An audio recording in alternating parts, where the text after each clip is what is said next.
Hello friends, welcome to back my YouTube channel GSP academy. Friends, आज के इस video में हम आपको बताने वाले हैं जो इंटरमीडिएट बायोलॉजी के विद्यार्थी हैं वो लोग जो है प्रैक्टिकल की कॉपी कैसे लिखेंगे, उन लोगों को कितना क्वेश्चन करना रहता है। तो आप लोग को पता होगा कि 15 नंबर आंतरिक मूल्यांकन होता है, यानी कि जो विद्यालय में सब्जेक्ट टीचर पढ़ाते हैं उनके हाथों में और विद्यालय के प्रिंसिपल महोदय आदि के हाथों में मिला जुला करके 50% नंबर रहता है, अर्थात 15 नंबर विद्यालय के तरफ से है। बाकी 15 नंबर आपको जो बाह्य एग्जामिनर आते हैं, यानी कि बाह्य परीक्षक जो आते हैं उनके हाथों में रहता है। तो वहाँ पर कुछ वाइवा भी होता है।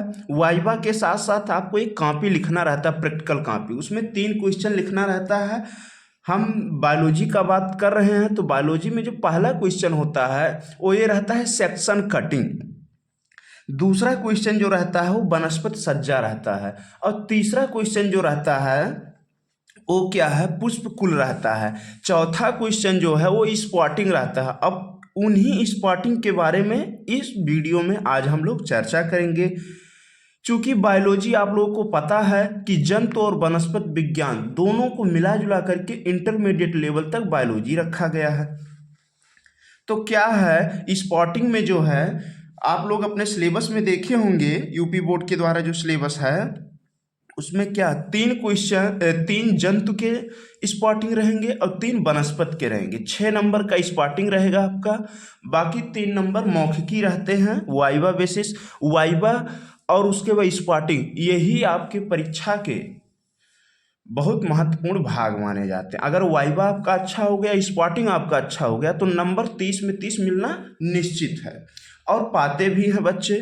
तो फ्रेंड्स, हम ये चाहते हैं कि आप थ्योरी में तो टॉप करें ही, लेकिन उसके साथ साथ प्रैक्टिकल में भी आपको 30/30 प्राप्त हो जाए।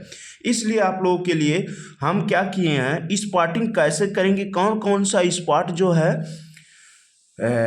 इंटरमीडिएट के सिलेबस में है और अधिकांशतः परीक्षा में रखा जाता है, तो उन्हीं के बारे में आज हम लोग इस वीडियो में देखेंगे।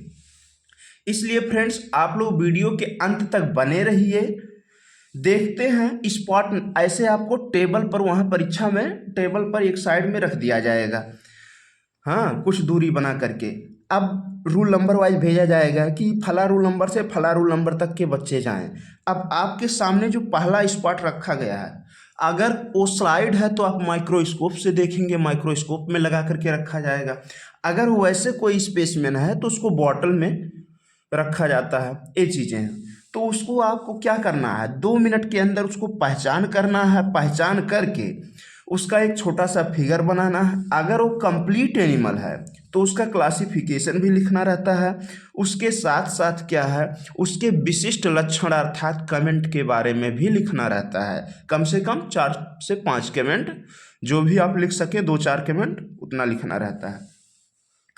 तो देखते हैं फ्रेंड्स, अब ज़्यादा देर ना करते हुए वीडियो की हम शुरुआत करते हैं। स्पॉट नंबर फर्स्ट है, क्या है ये स्पॉट नंबर फर्स्ट, इसमें देखते हैं ब्लास्टुला टीएस, यानी कि जो मैमेलियन वर्ग के जीवधारी, स्तनधारी वर्ग के जीवधारी हैं, उनका जो ब्लास्टुला होता है उसी का ट्रांसफर सेक्शन है, अनुप्रस्थ कांड। देखिए यहाँ पीछे हमने क्या किया था, प्रायोगिक जीव विज्ञान लिखा और स्केच पेन से लिखा। स्केच पेन की वजह से कॉपी हल्का था, थोड़ा सा ब्लर हो गया है, तो इसलिए पहला कमेंट हम पढ़ करके सुना दे रहे हैं। क्या है दिया गया, फर्स्ट लाइन आप लोग यही लिखेंगे परीक्षा में स्पॉटिंग करते समय। दिया गया स्पॉट स्तनधारियों के ब्लास्टुला की अनुप्रस्थ कांट का है। अब यही चीज अगर सीबीएसई बोर्ड के बच्चे रहेंगे, इंग्लिश मीडियम के बच्चे रहेंगे, तो इसी को इंग्लिश में लिखेंगे, to the given spot is TS of blastula, या ब्लास्टुला टीएस लिख देंगे, ऐसा होगा।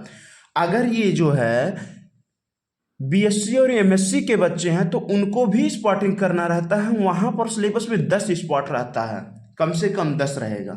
ये चीज़ें हैं, तो वहाँ भी सेम प्रोसेस ऐसे ही होता है जैसे यूपी बोर्ड के इंटरमीडिएट बायोलॉजी में होता है। ये चीज़ें हैं। तो ये वीडियो उन लोगों के लिए भी महत्वपूर्ण होने वाली है जो आगे साइंस से जुड़े हुए सेक्टर में पढ़ाई कर रहे हैं और प्रैक्टिकल एग्जाम में स्पॉटिंग है। तो ये चीजें हैं। नेक्स्ट दूसरा कमेंट क्या है, ब्लास्टुला में बाहर की ओर चपटी कोशिकाओं की ट्रोफोब्लास्ट पाई जाती है। देख पा रहे हैं आप लोग, ट्रोफोब्लास्ट ये क्या है, कहीं ना कहीं चिपटा ही है। नेक्स्ट अगला पॉइंट है,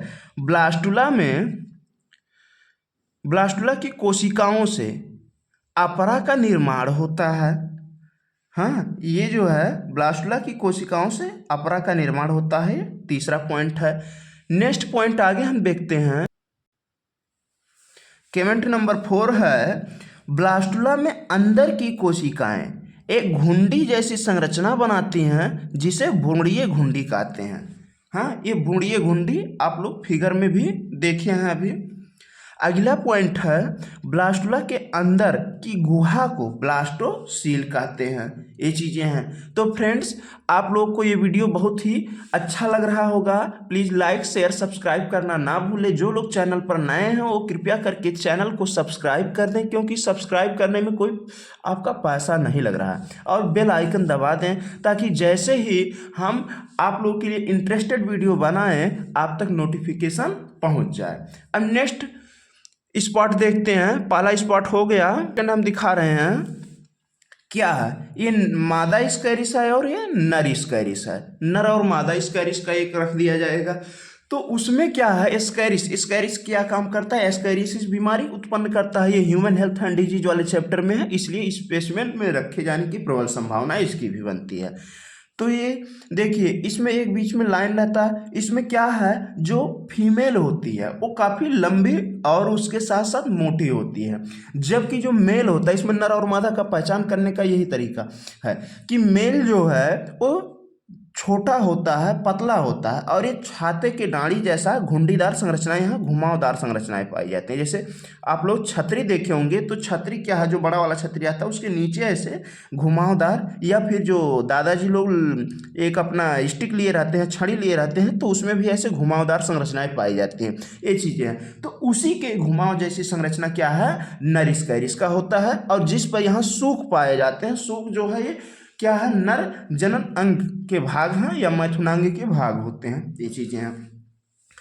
अब देखते हैं इसमें हम कमेंट्स, इसका टिप्पणी क्या है। पहला पॉइंट है, हर जगह देखिए कमेंट टिप्पणी यहाँ है, तो हर जगह हम टिप्पणी नहीं लिखे, लेकिन आप लोग को हेडिंग में लिखना ही रहेगा टिप्पणी। पहला पॉइंट है, दिया गया स्पॉट एस्कैरिस का है। फर्स्ट लाइन हो गया आपका।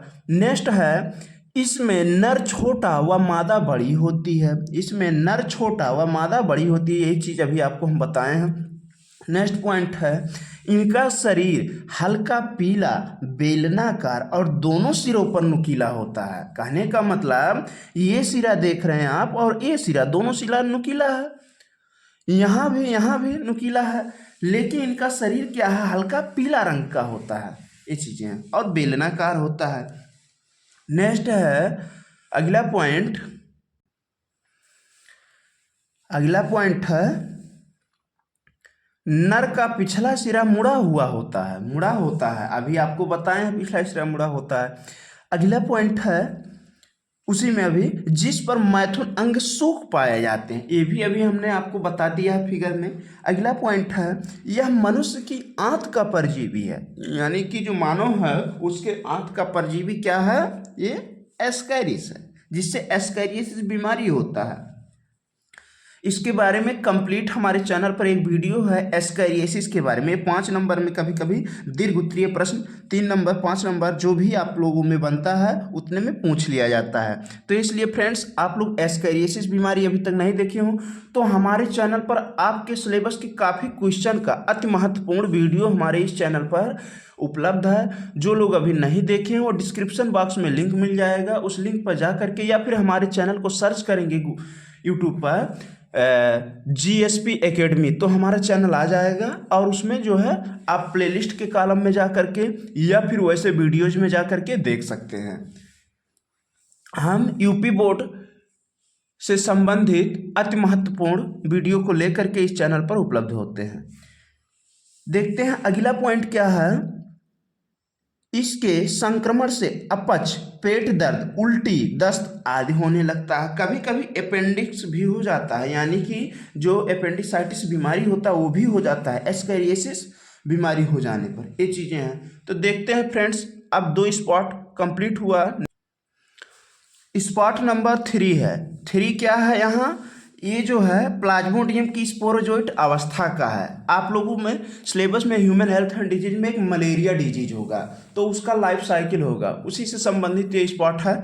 देखते हैं, ये देखिए हंसिया के आकार का जो लोहार के द्वारा हंसिया बनवाया जाता है ना, लोहे वाला, ये चीज़ें हैं, तो उसका कुछ इसी प्रकार से आकार होता है, इसलिए इसे हंसियाकार का भी बोला जाता है। ये चीज़ें, इसमें केंद्रक पाया जाता है, माइटोकॉन्ड्रिया पाया जाता है, कोशिका द्रव्य पाया जाता है, ये चीज़ें हैं। आगे अब इसका हम कमेंट देखते हैं। थोड़ा ये वीडियो हम फास्ट करेंगे क्योंकि जो है काफ़ी टाइम हो जाएगा और आप लोगों को और सारी जिम्मेदारियां हैं। आपको और क्वेश्चन का तैयार करना है, वाइवा तैयार करना, वाइवा के इंपॉर्टेंट क्वेश्चन अभी तक आप लोग नहीं देखे हैं तो क्वेश्चन और आंसर हम अपने इसी चैनल पर उपलब्ध करा दिए हैं, प्लीज़ आप उसको देखिए। बहुत ही अच्छे खासे क्वेश्चन हैं जो वाइवा में काफ़ी बार पूछे गए हैं, वही क्वेश्चन हमने ले करके एक वीडियो बनाया है, ये है। अब देखते हैं पहला पॉइंट क्या है, दिया गया स्पॉट प्लाज्मोडियम की स्पोरोजोइट अवस्था का है, यानी कि जो ये स्पॉट है ये क्या है, प्लाज्मोडियम की स्पोरोजोइट अवस्था का है। नेक्स्ट है, यह प्रोटोजोआ संघ का एक कोशिकीय प्राणी है, यह प्रोटोजोआ संघ का एक कोशिकीय प्राणी है। नेक्स्ट है, प्लाज्मोडियम की स्पोरोजोइट अवस्था मनुष्य में संक्रामक होती है, यानी कि अगर एग्जामिनर पूछ ले कि ये बताइए जब मलेरिया होता है तो किस स्टेज में प्लाज्मोडियम हमारे शरीर में प्रवेश करता है, कौन सी अवस्था घातक होती है, तो स्पोरोजोइट अवस्था घातक होती है, ये चीज़ें हैं। अगला है, यह हंसियाकार होता है। नेक्स्ट है, इसके संक्रमण से मलेरिया बुखार हो जाता है। देखिए अभी हमने मलेरिया के बारे में बताया, ये चीज़ें हैं। अब देखते हैं फ्रेंड्स, नेक्स्ट स्पॉट है स्पॉट नंबर 4। ये क्या है, एंटमीबा हिस्टोलिटिका का है। एंटमीबा हिस्टोलिटिका से क्या होता है, अमीबियसिस या खूनी पेचिश नामक बीमारी होता है, ये चीज़ें। एक है एंटमीबा जिंजिबेलिस, उससे क्या होता है आप लोग कमेंट करके बताइएगा। तो इसमें पहला पॉइंट है, दिया गया स्पॉट एंटमीबा हिस्टोलिटिका का है, यानी कि ये जो है दिया गया स्पॉट एंटमीबा हिस्टोलिटिका का है। नेक्स्ट पॉइंट, यह मनुष्य में अंतः परजीवी के रूप में पाया जाता है। नेक्स्ट है, इसके कारण पेचिश हो जाती है, पेचिश अभी हमने बताया खूनी पेचिश। अगला है, इस रोग में दस्त के साथ खून भी आता है। हाँ, यानी कि जो मल है उसके साथ साथ कुछ मात्रा में खून भी और म्यूकस भी बाहर निकलता है, ये चीज़ें हैं। पेचिस के सब लक्षण हैं। इसका भी हम अमीबियसिस के बारे में कंप्लीट वीडियो अपने इसी चैनल पर उपलब्ध करा दिए हैं। मलेरिया के बारे में कंप्लीट वीडियो इसी चैनल पर उपलब्ध करा दिए हैं, अगर आप लोग नहीं देखें तो उसको प्लीज़ वॉच करिए। नेक्स्ट पहला 5th पॉइंट है, इस रोग में पेट में दर्द तथा ऐंठन होती है, पेट में दर्द तथा ऐंठन होती है। अब देखते हैं फ्रेंड्स, हम लोग स्पॉट नंबर 5 पर पहुंचते हैं। स्पॉट नंबर क्या है, 5th हाइड्रा है। तो हाइड्रा के बारे में आप लोग को कुछ जानकारियां होंगी, क्लास 10th में भी पढ़े होंगे, 11th में भी पढ़े होंगे, 12th में भी आप लोगों को लैब में दिखाया गया होगा हाइड्रा के बारे में। ये सफ़ेद रंग का या ये क्रीम कलर का धागे जैसी छोटी छोटी टुकड़ा ऊन जैसी संरचनाएं होती हैं, इसको बॉटल में रखा जाता है, ये चीज़ें हैं। तो आप लोग हाइड्रा के बारे में देखिए। अब इसका क्लासिफिकेशन क्या है, आप लोग जिसका याद रहेगा और कंप्लीट एनिमल रहेगा तो उसका क्लासिफिकेशन कम से कम लिख दीजिएगा। उसमें क्या है, अगर एनिमल है तो phylum, class, order, genus, species. अगर प्लांट है तो क्या रहेगा, किंगडम, और उसके बाद फिर क्या है, आर्डर, फैमिली, जीनस, स्पीसीज। इतना कर दीजिएगा, यही महत्वपूर्ण होता है। जीनस और स्पीसीज पर आप विशेष फोकस करिएगा, अंडरलाइन करिएगा। हाँ, ये चीज़ें हैं क्योंकि ये बाय नॉमेनक्लेचर का रूल है तो उसको फॉलो करना पड़ेगा, ये है। अब देखते हैं हम लोग, इसमें पहला पॉइंट क्या है, दिया गया स्पॉट हाइड्रा है। नेक्स्ट पॉइंट, यह स्वच्छ एवं शीतल जल वाले तालाबों, झीलों, नदियों आदि में मिलता है। अगला पॉइंट है, हाइड्रा का शरीर महीन सुई, हाइड्रा का शरीर महीन सुई के बराबर मोटा और 3 से 4 mm से 1 सेंटीमीटर तक लंबा होता है। अभी हमने बताया कि बहुत छोटा होता है। और ये क्या है कि ऊन जैसी संरचनाएं, छोटी छोटी धागे जैसी संरचनाएं रहती हैं। हाँ, ये चीज़ें हैं।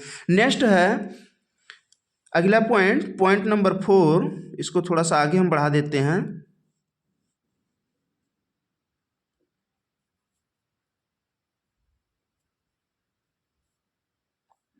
देखिए पॉइंट नंबर 4 है, ये दंश कोशिकाओं के द्वारा गमन, भोजन ग्रहण एवं शत्रुओं से सुरक्षा में सहायता करते हैं, क्योंकि इसमें क्या है, टेंटिकल्स पाए जाते हैं। वही टेंटिकल्स इनको गमन में, भोजन ग्रहण में और शत्रुओं से इनको सुरक्षित रखने का कार्य करते हैं।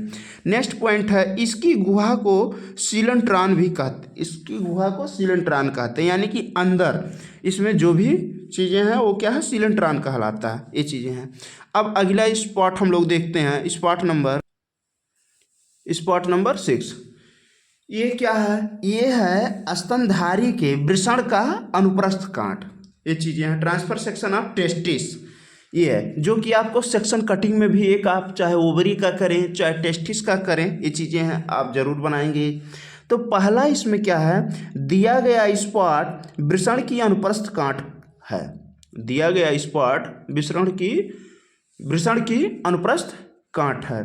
यहाँ देखिए शुक्रजन, ये जो छोटे छोटे गोले जैसी संरचना है वो शुक्रजन कोशिकाएं हैं। आगे है ब्लड वेसल्स, फिर क्या है, सर्टोली सेल्स। एग्जामिनर यही पूछते हैं कि शुक्राणुओं को पोषण देने का कार्य कौन करता है, तो क्या है, सर्टोली सेल है। आगे है स्पर्मेटोगोनिया, यही स्पर्मेटोगोनिया मैच्योर होकर के फिर स्पर्म में कन्वर्ट हो जाते हैं, ये चीज़ें हैं। तो इसका हम कमेंट देखते हैं। पहला कमेंट है, दिया गया स्पॉट वृषण की अनुप्रस्थ कांट है। नेक्स्ट है, वृषण के अंदर संयोजी ऊतक में अंतराली कोशिकाएं पाई जाती हैं। नेक्स्ट है, वृषण में शुक्रजन नलिका के अंदर शुक्राणु पाए जाते हैं। नेक्स्ट अगला पॉइंट है, वृषण की सर्टोली कोशिकाएं शुक्राणुओं को पोषण देती हैं। ये देखिए, ये पॉइंट आप लोग याद रखिएगा। अगला पॉइंट है, वृषण की लीडिंग कोशिकाएं नर लिंग हार्मोन टेस्टोस्टेरोन का स्राव करती हैं। ये भी एग्जामिनर पूछ सकते हैं कि किन्हीं नर के क्या है, लिंग हार्मोन्स का नाम बताइए या नर हार्मोन्स का नाम बताइए, तो आप क्या जवाब देंगे, टेस्टोस्टेरोन। हाँ, जो किशोरावस्था के दौरान क्या काम करता है, रिलीज होता है और सेक्सुअल कैरेक्टर को डेवलप करता है, ये चीज़ें हैं। अब फ्रेंड्स हम लोग पहुँचते हैं स्पॉट नंबर 7 पर। आप देखते हैं फ्रेंड्स स्पॉट नंबर 7, जो कि क्या है, स्पॉटिंग वनस्पति, यानी कि 3 आपको जंतु से करना है। हमने क्या किया, आप लोगों के सुविधा के लिए कम से कम 5 का निर्माण करके आप लोगों के समझ इस वीडियो के द्वारा पहुंचाने का काम किया। और क्या है, अब हम लोग वनस्पति के बारे में जानेंगे, 3 वनस्पति के बारे में भी पूछा जाएगा, ये चीज़ें हैं। तो इसमें भी आप लोग देख लीजिए क्या है।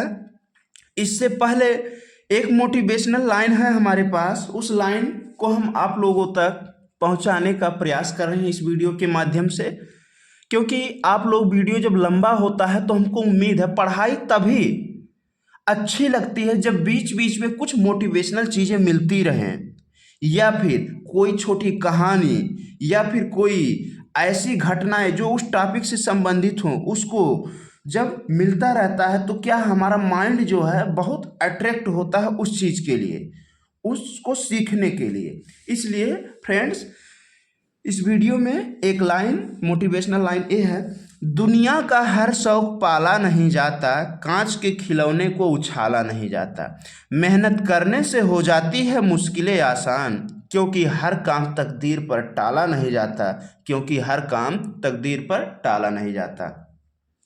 अब देखते हैं फ्रेंड्स स्पॉट नंबर 7 क्या है, ये आप लोग देख पा रहे हैं, कैक्टस अर्थात नागफनी का है। अगर एग्जामिनर पूछ लिए कैक्टस क्या है तो आपको घबराने की कोई ज़रूरत नहीं, आप उसी नागफनी के बारे में बताएंगे कि यह एक मरुस्थलीय पौधा है या मरुद्भिद पौधा है। ये उस स्थान पर उगता है जहाँ की मृदा में प्रायः पानी की कमी होती है, और ये क्या काम करते हैं, ये पौधे प्रायः लॉस ऑफ वाटर को डिक्रीज करते हैं, यानी कि पानी की क्षति को कम करते हैं। तो देखते हैं इसमें कैक्टस, इसमें कांटेदार संरचनाएं होती हैं, इसलिए क्या कहा जाता है कि इनकी पत्तियां कांटे युक्त होती हैं, बहुत चपटी होती हैं, स्मूथ होती हैं, ये चीज़ें हैं। इसका तना है ये ग्रीन कलर की होती हैं, इस पर फूल भी लगते हैं ऊपर, ये है। तो अब इसके बारे में पहला पॉइंट क्या है, दिया गया स्पॉट नागफनी का है, ये है। नेक्स्ट पॉइंट, यह सूखे में उगने वाला मरुद्भिद पौधा है। नेक्स्ट पॉइंट है इसका तना मोटा, चौड़ा, मांसल, पत्ती जैसा होता है। नेक्स्ट पॉइंट है इसकी पत्तियां कांटों जैसी होती हैं। नेक्स्ट पॉइंट इसकी पत्तियां वाष्पोत्सर्जन को कम करने के लिए कांटों में बदल जाती हैं। दूसरी बात क्या है, इनके कांटे जो है अन्य जीवधारियों से सुरक्षा भी करते हैं। नहीं तो क्या है, कुछ बच्चे भी थोड़ा शरारती होते हैं, जानवर मान लीजिए हैं, तो उसी को खाने का प्रयास करते हैं, तोड़ने का प्रयास करते हैं, तो उससे क्या होगा, वो पानी की छत को बढ़ा देंगे। इसलिए इनमें कांटे जैसी संरचनाएं पाई जाती हैं। अब देखते हैं फ्रेंड्स क्या है स्पॉट नंबर 8। ये देख पा रहे हैं आप लोग वेलिसनेरिया। वेलिसनेरिया का एक पौधा है जो कि जलीय पौधा होता है। ये एक लिंगी पौधा, नर और मादा अलग अलग होते हैं। तो इस पौधे के बारे में आप लोगों को देखना है, जानना है, लिखना है। क्या है पहला पॉइंट इसमें दिया गया स्पॉट जलीय पौधा वेलिसनेरिया का है। नेक्स्ट पॉइंट है यह एक लिंगी पौधा है। नेक्स्ट पॉइंट इसके पुष्प छोटे, रंगहीन, गंधहीन, मकरंदहीन होते हैं। अगला पॉइंट है इसमें परागकण हल्के व जल पर तैरने वाले होते हैं। क्योंकि जलीय पौधा है तो परागण इसमें होगा, पॉलन पार्टिकल्स गिर जाएंगे, जल पर तैरेंगे, ये चीज़ें हैं। आगे है इसमें अगर पूछ लें एग्जामिनर कि किन्हीं एक पौधे का नाम बताइए जिसमें जलीय परागण होता है, तो आप क्या वेलिसनेरिया का एग्जाम्पल दे सकते हैं, जो कि आपको परागण के दौरान एनसीईआरटी के नोट्स में भी उपलब्ध है। ये चीज़ें हैं, पढ़ाते समय हमने ऑफलाइन क्लास में ये चीज़ें हमने बताया भी है परागण के दौरान कि जलीय पौधों में जल द्वारा होने वाले परागण जलीय परागण या जल परागण कहलाता है, हाइड्रोफिली पॉलिनेशन कहलाता है। ये चीज़ें हैं। तो इसमें क्या है, इसमें नर तथा मादा दोनों अलग अलग पौधों पर होते हैं। अगला पॉइंट इसमें दिखा देते हैं आप लोग को हम। पांचवा पॉइंट क्या है, इसमें नर तथा मादा दोनों अलग अलग पौधों पर उगते हैं, यानी कि नर और मादा दोनों अलग अलग होते हैं। ये चीज़ें हैं। अब देखते हैं फ्रेंड्स हम लोग नेक्स्ट स्पॉट क्या है, स्पॉट नंबर 9 मक्का में वायु परागण। तो ये देख लीजिए क्या है, पहला दिए गए स्पॉट में मक्का में वायु परागण, वायु द्वारा परागण होता है। यानी कि जो है मक्का जो पौधा है उसमें परागण कैसे होता है, तो वायु परागण होता है। ये आप लोग को यहाँ देखिए नर पुष्पक्रम जो लोग कहते हैं गांव में कि ये जो भुट्टा है अभी इसमें जीरा निकलने लगा, इसमें जीरा निकलने लगा तो क्या है इसमें अब फल भी लगेंगे, अर्थात भुट्टा जो है वो भी निकलेगा। और यहाँ पर रोमेदार जो संरचनाएं हैं, बाल जैसी जो संरचनाएं पाई जाती हैं, उसी को क्या कहा गया, मादा पुष्पक्रम कहा गया है। और आप लोग इसकी पत्तियों के बारे में जानते ही, हमने क्लास 11th में आप लोग को पत्ती के बारे में जब पढ़ाया तो शिरा विन्यास के बारे में, जालिकावश शिरा विन्यास, समांतर शिरा विन्यास, ये सब चीज़ें बताया है। हाँ, C3 प्लांट, C4 प्लांट, इन सब चीज़ों के बारे में हमने बता दिया है। तो देखते हैं यहाँ पहला पॉइंट है दिए गए स्पॉट में मक्का में वायु द्वारा परागण या मक्का में परागण वायु द्वारा होता है। ये चीज़ें हैं। नेक्स्ट पॉइंट क्या है, मक्का एक लिंगी पुष्प पौधा है। एक लिंगी पुष्प, यहाँ देखिए थोड़ा सा क्या है स्केच पीछे से ब्लर कर गया था, इस वजह से ये चीज़। नेक्स्ट पॉइंट है मक्का में नर पुष्पों के पुंकेसर लंबे व मुक्त दली होते हैं।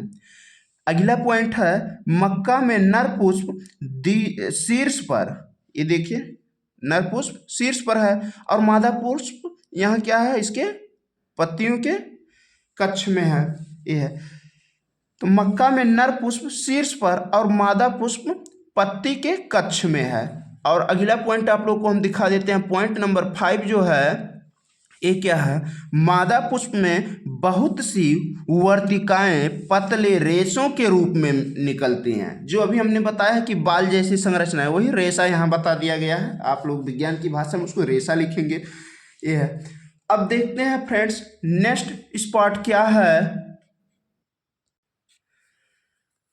नेक्स्ट स्पॉट नंबर 10 जो कि इस वीडियो का लास्ट स्पॉट है और वनस्पति का ये लास्ट है। तो इसमें देखते हैं ये जो पौधा आपके सामने है ये सरसों का पौधा है। यहाँ ये सब क्या है, सरसों के फूल हैं, ये पत्ती हैं, ये इसकी जड़ें हैं हाँ देख पा रहे हैं। अब इसका भी हमने क्लासिफिकेशन कर दिया। क्लासिफिकेशन में किंगडम क्या है इसका, प्लांटी होगा, क्लास छोड़ दिए। ऑर्डर क्या है, ब्रैसिक्लेस, ये हो गया। नेक्स्ट है फैमिली ब्रैसिकेसी है। जीनस क्या है, ब्रैसिका है। अब देखिए सरसों आप लोग क्या है, पीली सरसों भी देखे होंगे, काला सरसों भी देखे होंगे, तो सबका जीनस तो सेम रहेगा, ब्रैसिका ही रहेगा, लेकिन स्पीसीज अलग अलग रहेगा। तो यहाँ हमने काली सरसों का लिखा है। जीनस क्या हो गया, ब्रैसिका हो गया। स्पीसीज क्या है, निग्रा, ये ब्लैक मस्टर्ड का है। विद इन ब्रैकेट हमने देखिए ब्लैक मस्टर्ड लिख दिया है, एम के बाद डॉट लगाया हमने, तो एम फॉर मस्टर्ड यहाँ होगा। मस्टर्ड मतलब सरसों होता है। अब इसके बारे में हम देखते हैं। पहला पॉइंट क्या है, दिया गया स्पॉट सरसों का पौधा है। नेक्स्ट, यह शाकीय पौधा है। नेक्स्ट, इससे तेल प्राप्त होता है। नेक्स्ट, इसमें 6 पुंकेसर होते हैं। नेक्स्ट पॉइंट क्या है, मूल विकसित प्राथमिक तथा द्वितीयक के रूप में पाई जाती है। यानी कि इसमें मूल जो है, प्राथमिक मूल, द्वितीयक मूल बताया गया होगा आप लोगों को 11th क्लास में, जब आप लोग बायोलॉजी पढ़े होंगे, ये चीजें हैं। तो इसका अगला पॉइंट क्या है, यह रबी की फसल है। अब रबी की फसल जैसे ही आप बोलेंगे तुरंत क्वेश्चन क्या है, एक आप वाइवा के लिए तैयार रखिएगा कि रबी की फसलें क्या होती हैं। तो क्या जवाब देंगे, वे फसलें जो मुख्यतः अक्टूबर नवंबर में बोई जाती हैं और मार्च अप्रैल में काट ली जाती हैं, ऐसी फसलों को हम लोग रबी की फसल कहते हैं। और ऐसे फसलों के लिए अधिकांशतः धूप की आवश्यकता होती है। तो फ्रेंड्स, आप लोगों को ये वीडियो हमारा कैसा लगा, प्लीज कमेंट करके बताएं। अधिक से अधिक लाइक करें, अपने दोस्तों तक इसको शेयर करें और सब्सक्राइब कराएं। मिलते हैं पुनः नए वीडियो में, तब तक के लिए जय हिंद, वंदे मातरम।